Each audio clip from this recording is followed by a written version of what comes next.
Hola, ¿qué tal? Edificar un buen gobierno debe constituir una tarea centrada en el ciudadano, en sus necesidades, en sus exigencias y en sus aspiraciones. Un programa que combata la corrupción no puede funcionar sin involucrar a la ciudadanía y sin poner en marcha una estrategia de cambio cultural en favor de la transparencia. En los últimos años, la exigencia de un mayor nivel de rendición de cuentas por parte de los gobiernos se ha convertido en una demanda permanente. Por eso hoy, en Sociedad Transparente, analizaremos la importancia de este binomio, transparencia y combate a la corrupción. ¿Nos acompaña? ¿Qué propones para combatir la corrupción? Bueno, pues para combatir la corrupción, ¿qué pondría yo? Pues que hubiera más vigilancia, que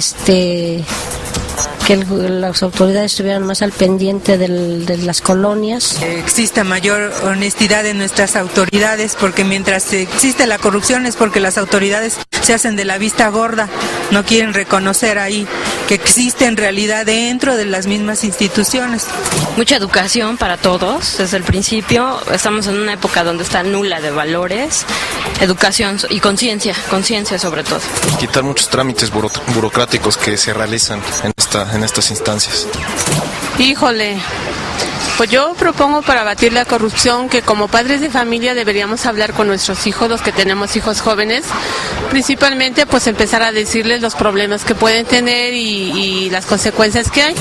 La transparencia elimina las oportunidades de corrupción, pues se reducen sustancialmente las condiciones que propician las conductas ilícitas en la gestión pública. Ciertamente, en la medida en que crece la transparencia gubernamental, y esto quiere decir la gestión gubernamental centrada en la idea de que los ciudadanos para quien se gobierna tienen derecho a conocer cada uno de los procedimientos que sigue el gobierno para desarrollar sus distintas tareas, sus distintas obligaciones, acciones que tiene encomendadas. Entonces, la transparencia es un elemento que permite de manera muy clara que la sociedad conozca cómo toma las decisiones el gobierno, ¿no? Que son decisiones que se proyectan sobre toda la sociedad. Entonces, de esa manera, en la medida en que los gobiernos van asumiendo que tienen que transparentar su gestión, en ese momento no solamente se puede dar una rendición de cuentas que llamaría O'Donnell rendición de cuentas horizontal, sino una rendición de cuentas horizontal, quiero decir, los gobiernos frente a sus congresos, ¿no? Que están obligados a rendir cuentas, sino también con la sociedad, es decir, una rendición de cuentas hacia los gobernados, y esto tiene que ver obviamente con el conocimiento que tengan los ciudadanos de la obligación de los gobiernos de transparentar. Ahí estaría la utilidad, digamos, de la transparencia, ahí estaría la utilidad de que el ciudadano pregunte, se informe y se involucre.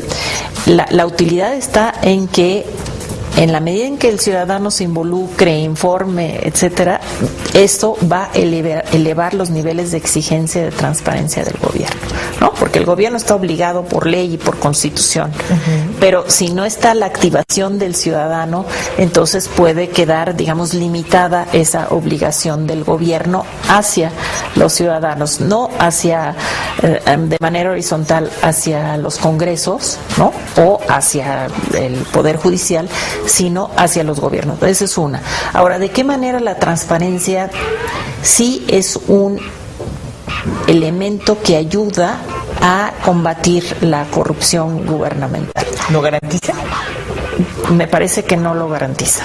No lo garantiza porque pues ciertamente hay la corrupción es una desviación de la legalidad, y en ese sentido una de las características de la corrupción es que busca no dejar huella, y pues la transparencia es dar a conocer aquello que está documentado, ¿no? Entonces, Claro, por eso claro. el combate a la corrupción arranca de manera muy clara y puede tener una acción eficaz a partir de la transparencia, pero no puede ser solamente, no podemos dejarle la responsabilidad a la transparencia de que eso sea el combate a la corrupción, ¿sí? Estamos hablando entonces de que el gobierno tiene que asumir esta responsabilidad de transparentar, de permitir el acceso, de rendir cuentas. ¿Cuál sería entonces el papel de la sociedad? ¿En qué forma puede contribuir a sanear nuestros gobiernos? ¿Solamente preguntando? No, preguntando y haciéndose cargo como una sociedad, digamos, como una especie de contraloría de la sociedad, ¿no? Es decir, ¿y esto se hace a partir de qué? Obviamente no lo hacen los ciudadanos individuales o solos, sino tienen que ser organizaciones de la sociedad que tienen como propósito el darle seguimiento, por ejemplo, a cómo se hacen las contrataciones en el gobierno, ¿no? A partir de qué documentación, si se siguen todos los procedimientos legales. Entonces, el acompañamiento de la sociedad es fundamental para que el acceso a la información no sea solamente una parte del combate a la corrupción, sino que pueda ser una parte que desencadene otras. Digamos, creo que la importancia del acceso a la información es que puede tener un efecto de manera transversal sobre otras formas de, digamos, de obligación del gobierno frente a la sociedad, como es esta de ir eliminando los elementos claramente de corrupción.